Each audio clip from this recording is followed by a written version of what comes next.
मुलवा जमीन गैरव्यवहार प्रकरणी निलंबित तहसीलदार सूर्यकांत येवलेची रात्री पुणे पोलिसांकडून चौकशी झालेली आहे। आज पुन्हा चौकशीसाठी बोलावलं जाऊ शकतं। सूर्यकांत येवले सध्या अंतरिम जामिनावर बाहेर आहे।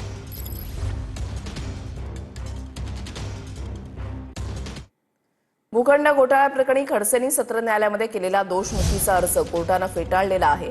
एकनाथ खडसे, पत्नी मंदाकिनी खडसे, गिरीश चौधरींच्या विरोधात आरोप सिद्ध केले जाणार आहेत। एकनाथ खडसेंच्या विरोधात सत्र न्यायालयामध्ये खटला चालवला जाणार आहे। सत्र न्यायालयामधील न्यायाधीश सत्यनारायण नामंदर यांनी दोषमुक्तीचा अर्ज फेटाळला आहे। बऱ्याच दिवसांनी कोर्टाचा या ठिकाणी निर्णय आलेला आहे आणि कोर्टाने स्पष्टपणे त्यात म्हटलेलं आहे की यामध्ये तुम्ही दोषी आहात।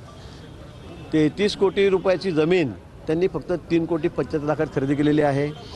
ही जमीन लगेच त्यांनी महिनाभरामध्ये सरकारकडे त्याचं रिएम्बर्समेंट म्हणून 80 कोटी रुपये हे या ठिकाणी मागितलेले आहेत। या जमिनीसाठी जे पैसे लागलेत ते 5.5 कोटी रुपये शेल कंपन्यामार्फत कुठेतरी कलकत्त्याकडून बोगस फिरवलेले आहेत आणि त्यांनी आपल्या पत्नी आमच्या मंदाकिनी ताई त्यांच्या जावई यांच्या खात्यामध्ये टाकलेले आहेत। एनडीएच्या सर्व खासदारांना पंतप्रधान मोदींकडून जेवणाचं निमंत्रण आहे। आज सर्व खासदारांना मोदींनी रात्रीच्या जेवणासाठी बोलावलेलं आहे। सर्व खासदारांना पंतप्रधान मार्गदर्शन करण्याची शक्यता आहे।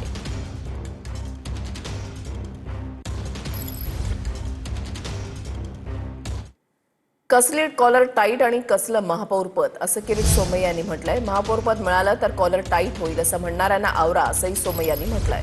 मुंबई भाजपच्या नेत्यांवर किरीट सोमय्या यांनी नाराजी व्यक्त केल्याची चर्चा आहे। भाजपा का जब महापौर बनेगा, माननीय देवाबाबू जब उसको शपथ दिलाने के लिए महानगर पालिका में जाएंगे तो आपकी और मेरी सबकी कॉलर टाइट होने वाली है। भाजपा तो पूरा देवाबाबू की है ही, पर महाराष्ट्र की सारी राजनीतिक पार्टियां कैसा चलती हैं वो देवाबाबू तय करते हैं। महापौरासाठी भाजप लढत नाही। भाजपतले जे नेते महापौर त्यांना पण मी सांगितलं मुख्यमंत्री यांना आवरा कसली कॉलर टाईट आणि कसलं महापौर पद।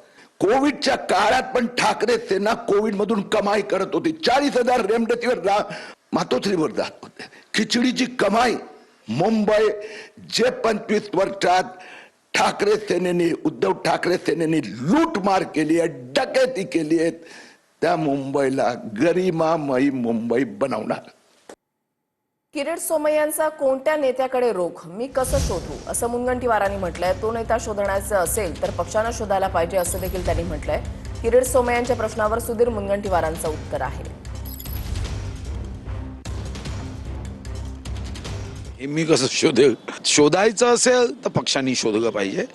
एक गोष्ट जी माननीय गडकरी साहेबांनी सुद्धा जाहीरपणे सांगितली आणि ही हजारो कार्यकर्त्यांच्या मनातला भावना आहेच की भारतीय जनता पार्टीचा विस्तार करताना भारतीय जनता पार्टीला मोठं करण्यासाठी ज्यांनी सत्ता दूरपर्यंत येणार नाही हे माहीत असूनही हा जो झेंडा हाती घेतला त्यांच्यावर जेव्हा अशा पद्धतीने अन्याय होतोय हा भाव निर्माण होतो तेव्हा मात्र ही गोष्ट चिंतेची आहे। झाड वाढताना बुडाकडे लक्ष द्यावंच लागतं। जर बुडाकडे लक्ष दिलं नाही तर नुकसान। तानाजी सावंतांचा मुलगा भाजपमधून निवडणूक लढण्यास इच्छुक असल्याची सूत्रांची माहिती। गोपनीय पद्धतीने गिरिराज सावंतांचा इच्छुक म्हणून अर्ज आहे। गिरिराज सावंत हे महापालिका निवडणूक लढण्याच्या तयारीत आहेत।